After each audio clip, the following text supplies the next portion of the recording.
मध्य प्रदेश में इस साल के अंत में विधानसभा चुनाव होनी है, जिसे लेकर सियासी सरगर्मी तेज हो गई है।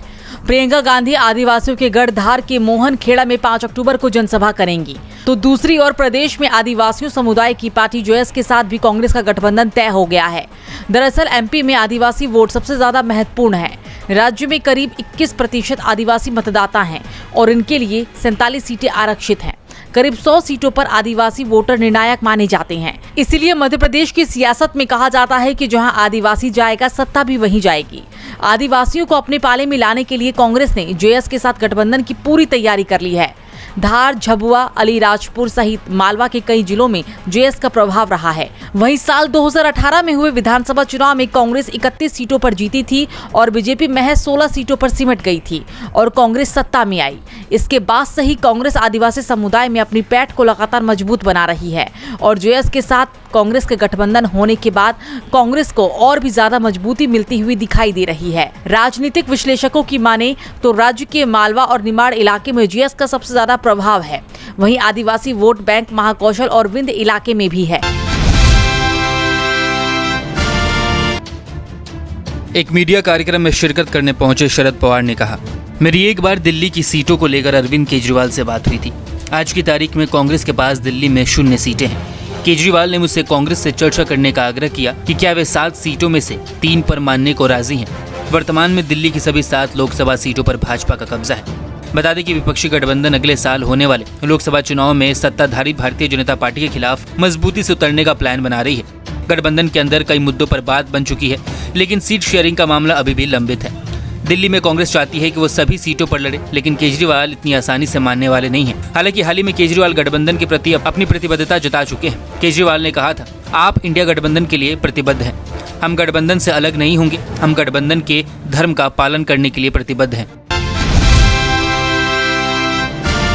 लोकसभा चुनाव से पहले बीजेपी को एक और बड़ा झटका लगा है। एक तरफ इंडिया गठबंधन मजबूत हो रहा है तो वहीं एनडीए में टूट देखी जा रही है। अब एक और राजनीतिक दल ने एनडीए को अलविदा कह दिया है।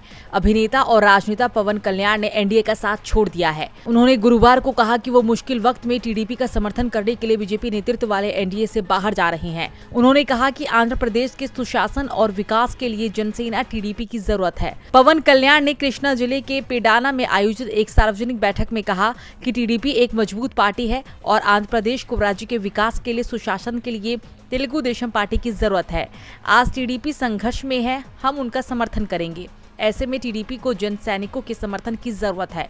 अगर टीडीपी और जनसेना ने हाथ मिला लिया तो राज्य में वाईएसआरसीपी डूब जाएगी। गौरतलब है कि 14 सितंबर को पवन कल्याण ने राजमुंद्री सेंट्रल जेल में टीडीपी प्रमुख और पूर्व सीएम चंद्रबाबू नायडू से मुलाकात की थी, जहां कौशल विकास घोटाले में न्यायिक हिरासत में भेजे जाने के बाद उन्हें रखा गया है। जनसेना पार्टी के प्रमुख पवन कल्याण ने 18 जुलाई को दिल्ली में आयोजित एनडीए की बैठक में भी हिस्सा लिया था और बैठक के बाद कहा था कि उनकी पार्टी पीएम मोदी के दृष्टिकोण का समर्थन करेगी।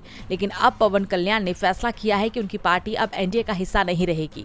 आंध्र प्रदेश में पिछले विधानसभा चुनाव 2019 में पवन कल्याण की जनसेना ने 5.6% वोट शेयर के साथ सिर्फ 1 सीट जीती थी, जबकि टीडीपी ने 39.7% वोट शेयर के साथ 23 सीटें जीती थी।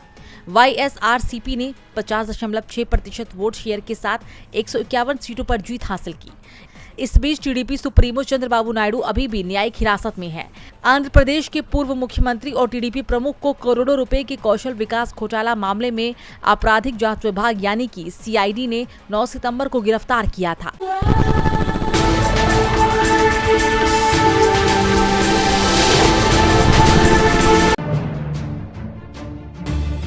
सुप्रीम कोर्ट ने बुधवार को ईडी से ये बताने के लिए कहा कि दिल्ली के शराब घोटाले में आम आदमी पार्टी को क्यों नहीं आरोपी बनाते हैं। ईडी के मुताबिक दिल्ली उत्पाद शुल्क नीति 2021-22 में हुई कथित अनियमितताओं का सबसे ज्यादा लाभ आम आदमी पार्टी को हुआ। इसी केस में दिल्ली के पूर्व डिप्टी सीएम मनीष सिसोदिया के खिलाफ मुकदमा चल रहा है।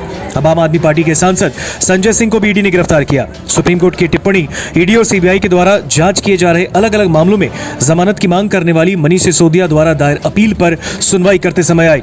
जस्टिस संजीव खन्ना और एसवीएन भट्टी की पीठ ने कहा, हमें इस मुद्दे पर स्पष्टता की जरूरत है। जहां तक मनी लॉन्ड्रिंग अपराध का सवाल है, मनीष सिसोदिया को लाभार्थियों में से एक के रूप में बताया गया। ऐसे राजनीतिक दल को फायदा होने की बात कही जा रही है, लेकिन उनके खिलाफ आरोप नहीं है। आप इसका उत्तर कैसे देंगे? ईडी को जवाब देने के लिए 5 अक्टूबर का वक्त दिया गया है। सुप्रीम कोर्ट टिप्पणी ऐसे समय आई जब सिसोदिया के वकील अभिषेक मनु सिंघवी और विवेक जैन अपनी दलीलें पूरी करने के कगार पर थे। अतिरिक्त सॉलिसिटर जनरल एसवी राजू के नेतृत्व में ईडी अपनी प्रतिक्रिया देगी। आपको बता दें कि मनीष सिसोदिया को फरवरी में एक्साइज पॉलिसी के मामले में सीबीआई ने और मार्च में ईडी ने गिरफ्तार किया था। जब जब कार्रवाई और ईडी किसी मामले की जांच करती है तब तब निष्पक्ष जांच को लेकर सवाल खड़े होते हैं। विपक्षी दल कई बार आरोप लगा चुके हैं कि विपक्ष की आवाज को दबाने के लिए केंद्र सरकार इन जांच एजेंसियों का इस्तेमाल करती है।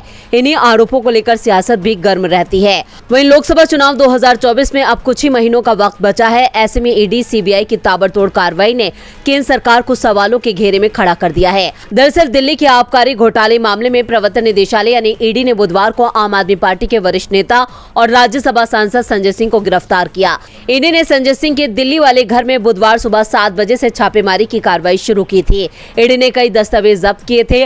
लंबी पूछताछ के बाद ईडी ने बुधवार शाम करीब 5:30 बजे संजय सिंह को गिरफ्तार कर लिया।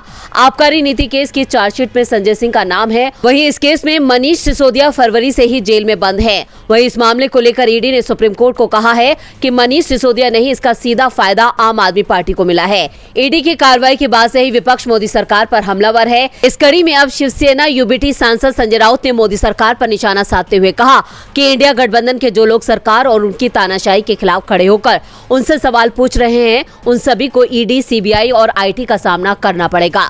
संजय सिंह को जिस तरह से गिरफ्तार किया गया उसका मैं और मेरी पार्टी निंदा करती है। आज डीएमके के सांसद के यहाँ भी ईडी पहुंची है। ये सिलसिला चलता रहेगा। आप कार्रवाई करते रहिए, हम लड़ते रहेंगे। आपको बता दें कुछ दिनों में ईडी देश के तमाम राज्यों में विपक्षी दलों के नेताओं पर ताबड़तोड़ कार्रवाई कर रही है। सुप्रीम कोर्ट भी ईडी को नसीहत दे चुका है और कह चुका है कि किसी भी मामले में बदला लेने जैसी कार्रवाई ना की जाए। उसके बावजूद ईडी की कार्रवाई जारी है। यहाँ व्यापम का घोटाला हुआ, 50 से अधिक लोगों की मौत हुई। इन्होंने जांच कराई। ये जो ईडी ये सबके घर भेज देते हैं एजेंसियों को, पता चला कि किसी ने इनके खिलाफ कुछ कह दिया, लिख दिया, एकदम ईडी पहुंच गई उनके घर। अरे यहाँ तक कि फिल्मों के अभिनेताओं के घर भी कल परसों ईडी पहुंच गई। यहाँ पे क्यों नहीं पहुंची? यहाँ जो इतने बड़े घोटाले हुए हैं, इनके अधिकारियों के घर में क्यों नहीं पहुंची? इनके नेताओं के घर में क्यों नहीं पहुंची? तो ये सवाल आपको पूछने हैं। जब मां नर्मदा के साथ घोटाला हो सकता है, भ्रष्टाचार हो सकता है, जब महाकाल की मूर्तियों के साथ सप्त ऋषियों की जो मूर्तियां हैं उन्हें स्थापित एक दिन किया, अगले दिन बह गई, इनके साथ जब भ्रष्टाचार हो सकता है, जब भगवान के साथ कोई घोटाला और भ्रष्टाचार करने की हिम्मत करता है, तो क्या समय नहीं आ गया है इनको बदल डालने का? बताइए।